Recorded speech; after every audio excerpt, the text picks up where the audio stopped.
सबसे पहले इंपॉर्टेंट खबर के साथ, तो हिंडनबर्ग, ये नाम तो आप लोगों को पता ही है। सो हिंडनबर्ग से रिलेटेड दोस्तों एक रिपोर्ट के जरिए एक खबर सामने आती हुई देखने को यहाँ पे मिल रही है। अभी इसमें कितना सच है कितना झूठ है वो तो पता नहीं है, ठीक है। अगर हिंडनबर्ग ही कंफर्म करके बता दे तो पता चलेगा। बट एनीवेज, रिपोर्ट के जरिए खबर क्या सामने आ रही है कि ये जो शॉर्ट सेलर है हिंडनबर्ग है, ठीक है, उन्होंने लगभग आपको पता ही था कि बहुत सारे कंपनीज को टारगेट यहाँ पे किया था। एंड इसके चलते कई करोड़ों बिलियन रुपीस हम लोगों को यहाँ पे उड़ते हुए देखने को मिले थे, जो कि आप सभी लोगों को पता है। खास करके अगर हम लोग बात करें तो 3 बड़े बिलियनियर्स की वेल्थ हम लोग को उन्होंने इरोड करते हुए देखने को यहाँ पे मिली थी। समवेयर अराउंड हम लोग $100 बिलियन के आसपास भी इसका एस्टिमेशन यहाँ पे लगा सकते हैं। सो ये सब कुछ करने के बाद ऑब्वियसली वो एक शॉर्ट सेलर है, आप सभी लोगों को पता है, तो उनको तो फायदा यहाँ पे होना चाहिए। बट रिपोर्ट के जरिए ये बताया जा रहा है कि उनके दाव, उन्होंने जो भी रिपोर्ट्स यहाँ पे निकाली उसके बाद जो शेयर्स की हालत हुई, इसके चलते उन्होंने कोई ज़्यादा प्रॉफिट नहीं कमाया है, बहुत ही टाइनी गेन होते हुए देखने को यहाँ पे मिल रहा है हिंडनबर्ग को। सो ये रिपोर्ट के जरिए खबरें सामने आती हुई देखने को यहाँ पे मिली है।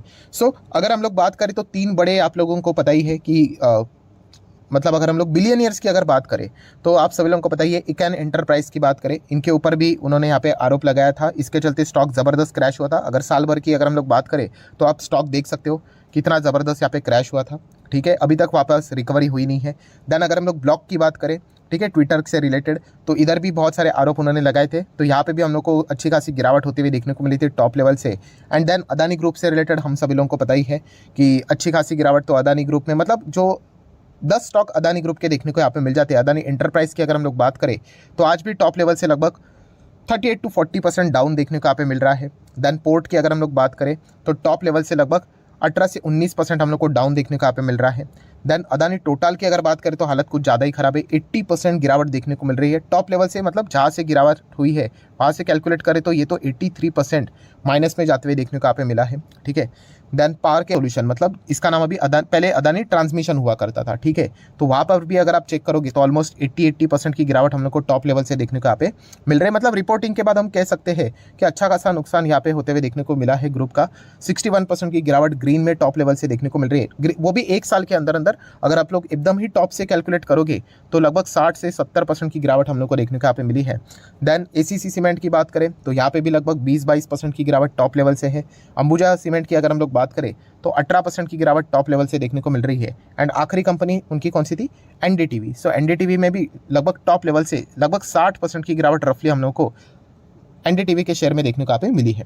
मतलब बताने का मकसद क्या है कि एंटायर ग्रुप में हम लोगों को अभी तक कमबैक देखने को यहाँ पे नहीं मिला। हाँ, कोशिश तो यहाँ पे उनकी चल रही है, बट इतना सब कुछ डैमेज करके भी जो हिंडनबर्ग ने कमाया है, रिपोर्ट के जरिए बताया जा रहा है कि यस, बहुत ही मामूली सा ही उनको प्रॉफिट यहाँ पे हुआ है। ये फिलहाल तो बात यहाँ पे रखी जा रही है। सो देख लेते हैं इससे रिलेटेड हिंडनबर्ग को एक कंफर्मेशन देता है यानी क्या जवाब देता है करके। सो एक छोटा सा अपडेट था जो कि आप लोगों को पता है यहाँ पे होना चाहिए।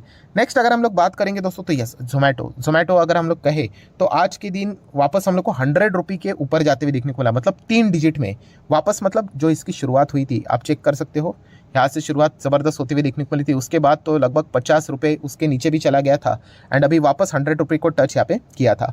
वैसे तो बहुत सारे जो एक्सपर्ट होते या फिर ब्रोकरेजेस होते हैं उनका ये भी मानना है कि अभी भी ये ओवर वैल्यूड ही है करके, ये कोई मेरा मानना नहीं है। सो जोमेटो की बात करें तो यस, अभी ये क्यों रडार के ऊपर ज़्यादा आ चुके हैं क्योंकि उन्होंने जिंदगी में पहली बार अपना क्वार्टरली प्रॉफिट यहाँ पे दर्ज किया था। ज़्यादा नहीं था, 2 करोड़ के आसपास था, बट यस, जो मैं बार बार बोलता था कि ब्रेक इवन पॉइंट मतलब क्या कि कंपनी लगातार यहाँ पे लॉस दिखाने के बाद वो लॉस कम होते जाता है and then company no loss no profit पे आ जाती है, उसी को बोला जाता है ब्रेक इवन पॉइंट, या फिर बहुत ही कम प्रॉफिट हम लोग को देखने को मिल जाता है, जो कि इस वक्त यहाँ पे उन्होंने दिखाया है। सो क्या यार, उसी के साथ साथ जो नए टेक्नोलॉजी वाले कंपनीज यहाँ पे आए थे उसमें एक पेटीएम भी देखने को मिला था। आज के दिन पेटीएम जबरदस्त 7% भागते हुए देखने को मिला। इसके पीछे की भी खबर आप सब लोगों को पता ही होगी। यस, पेटीएम की अगर हम लोग ओनर की बात करें जिन्होंने स्टार्ट किया है, विजय शर्मा जी की अगर हम लोग बात करें, ठीक है, तो फिलहाल वो वापस हम लोगों को पेटीएम में as a largest shareholder दिखने वाले हैं। वापस दिखने वाले मतलब अभी की अगर हम लोग बात करें उनकी होल्डिंग कितनी है, लगभग 9.12%, आप यहाँ पे चेक कर सकते हो, ठीक है। एंड अगर फिलहाल की अगर मैं बात करूँ तो आप सभी लोगों को पता ही है कि वो जैक मा की जो कंपनी हम लोग को देखने को मिल जाती है, सो वो अपना हिस्सेदारी बेचना चाहते हैं, पूरा नहीं बेचना चाहते बट समवेयर अराउंड 10.3% बेचना चाहते हैं। सो वो 10.3% वो बेचना चाहते हैं, तो अल्टीमेटली अगर हम लोग यहाँ पे बात करें तो उसको खरीदना कौन जा रहा है, तो शर्मा जी यहाँ पे खरीदने जा रहे हैं। एंड उनके खरीदने के बाद ऑलरेडी उनका 9.4% के आसपास स्टेक था। सो उसके बाद हम कह सकते हैं उनकी जो स्टेक है वो 19.42% हम लोग को होती हुई देखने को यहाँ पे मिल जाएगी। एंड जो सबसे बड़ा शेयर होल्डर हम लोग को देखने को यहाँ पे मिलता था एंड फेन की अगर हम लोग बात करें तो उनकी जो शेयर होल्डिंग पैटर्न है वो रिड्यूस होकर 13.5 देखने को यहाँ पे मिल जाएगी। जिस प्रकार से वो अपना माल बेच रहे हैं 10% के बाद, लगता है तो ये 13% भी वो भविष्य में शायद से बेच सकते हैं। एंड माइट भी शर्मा जी इसको यहाँ पे खरीद ले करके। तो फिलहाल बताया जा रहा है ये सारी डील होने वाली है लगभग 60 करोड़ से भी ज़्यादा बड़े अमाउंट में, मतलब 60 करोड़ के आसपास के शेयर्स खुद शर्मा जी यहाँ पे खरीदने वाले हैं। ठीक है, तो इसी चीज़ के चलते मतलब हम कह सकते हैं अभी वापस ये सबसे बड़े शेयर होल्डर देखने को मिल जाएंगे पेटीएम में। मतलब एज यूजुअल ये कोई मेरे लिए नई बात नहीं है, हमेशा ये सवाल पूछे ही जाते, दबा कर पूछे जाते हैं, सर IRFC में क्या करें अभी, मतलब क्या अभी खरीदना ठीक रहेगा IRFC? मतलब आपको पता ही है जब तेज़ी आ जाती है stage 1, stage 2 and then stage 3। So ये पूछा जाता है। देखिए मैं अगेन कह रहा हूँ दोस्तों, मैं आप लोगों को बहुत बार बोल चुका हूँ, यूजुअली लोगों को क्या चाहिए, मैं हाँ बोलूँ एंड उसके बाद मैं जाके बाय करूँ, मतलब ये वो सोचते हैं एंड उसके बाद वो स्टॉक नीचे नहीं आना चाहिए, आप ऐसा बोल दीजिए। तो दोस्तों ऐसा कोई स्टेटमेंट यहाँ पे होता नहीं है। शेयर मार्केट है, होने के लिए कुछ भी हो सकता है, 50 का स्टॉक वापस 30 भी आ सकता है। मैं हमेशा आप लोगों को बोल चुका हूँ आपका बिजनेस पॉइंट ऑफ व्यू होना चाहिए, आपको बिजनेस में इंटरेस्ट है क्या, वाकई में है क्या, तो ये आपका पैसा बनेगा। वरना ऐसे कितने लोग हैं, मैं बहुत बार आप लोगों को बता चुका हूँ। ये देखिए यहाँ पे निवेश करके बैठे थे, नहीं चलते स्टॉक्स, मैं आप लोगों को बोल चुका हूँ शेयर मार्केट में ऐसे ही नहीं, मैं रोज़ बोल बोल के थक चुका हूँ कि 5 साल होल्ड कीजिए, 5 साल होल्ड कीजिए, नहीं चलेगा कभी, 2-2 ढाई साल स्टॉक यहाँ पे नहीं चलेंगे। बट जब चलेंगे तो सीधा पैसा डबल करके रख दिया यहाँ पे। तो क्या आप में उतना पेशेंस है क्या, आप रहो मतलब रुकने के लिए रेडी हो क्या? आज कैसी तेज़ी देखने को मिल रही है तो इसलिए आज सब मुंडी हिलाएंगे हाँ हाँ करके, और मान लीजिए अगर 2 साल यहीं पे रहा 50 रुपये तक सरेंडर कर देंगे, बोलेंगे नहीं चाहिए स्टॉक करके। ये होता है दोस्तों, आपको बिजनेस देखना है, जिसको बिजनेस समझ में आता है ना वो रुक जाता है। अभी इसका बिजनेस क्या है, ये फाइनेंस प्रोवाइड करती है। रेलवे को जितने भी प्रोजेक्ट्स करने होते हैं इसके लिए पैसों की ज़रूरत पड़ेगी, तो ये कंपनी वो ज़रूरत उनकी पूरी करती है।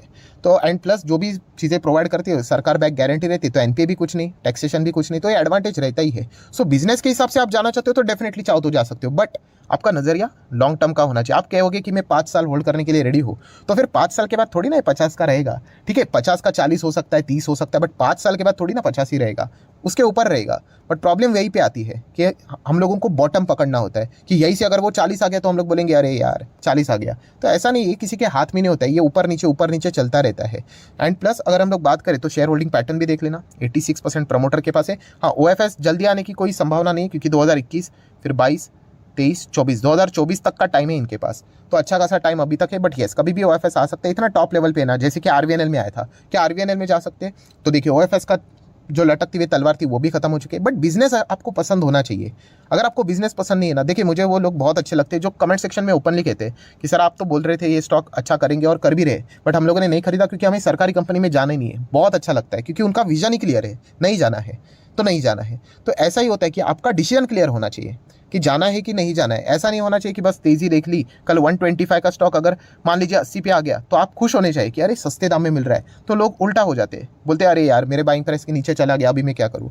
तो वो एवरेज नहीं करते, कुछ नहीं करते एंड फिर बैठे रहते हैं एंड उसके बाद वो लॉस में ही बेच देते हैं। सो कि railway sector, defence sector, drone sector, renewable energy, clean energy, इन सेक्टर में अगर आप जाते हो, आर्टिफिशियल इंटेलिजेंसी टेक्नोलॉजी वाले, सो इसमें निवेश करके बने रहिए। रोज मत देखिए कि कब भागने वाला है। रोज देखकर अगर वो स्टॉक भागेंगे तो मैं भी कल से स्टार्ट कर देता हूँ, मैं भी देख लेता हूँ कि रोज भाग रहा है क्या, नहीं भागते ना। बट काबिलियत होनी चाहिए। तो क्या इन कंपनीज में काबिलियत है? ऑब्वियसली इनमें काबिलियत है, बट हमें तुरंत रिटर्न चाहिए, वो नहीं हो पाएगा, वो हमारे हाथ में नहीं। अगर मेरे हाथ में होता तो मैं कल ही इसको 200 के ऊपर लेके जाऊंगा, 300 लेके जाऊंगा, 1000 लेके जाऊंगा, बट नहीं होता है ना। हमारा काम एक ही है कि पैसा लगा करो, बैठे रहो शांति से, यही तो चीज़ यहाँ पे होती है। FD से तो ज़्यादा रिटर्न दे ही देगा। ठीक है, सो ये चीज़ समझनी सीखनी यहाँ पे होती है। ऐसा नहीं होता एक लाइन में जवाब नहीं होता है हाँ या ना करके, ये प्रॉपर कंडीशन टाइप आप लोगों को समझ में यहाँ पे आना चाहिए। तो शॉर्ट टर्म के लिए अगर आप जाओगे तो कोई सेंस की बात बनती नहीं, लॉन्ग टर्म के लिए जाओगे तो आपका पैसा बनेगा, जो कि ऑलरेडी इन्होंने यहाँ पे बना के दिया हुआ है। सो इस हिसाब से आप लोगों ने विचार करना चाहिए।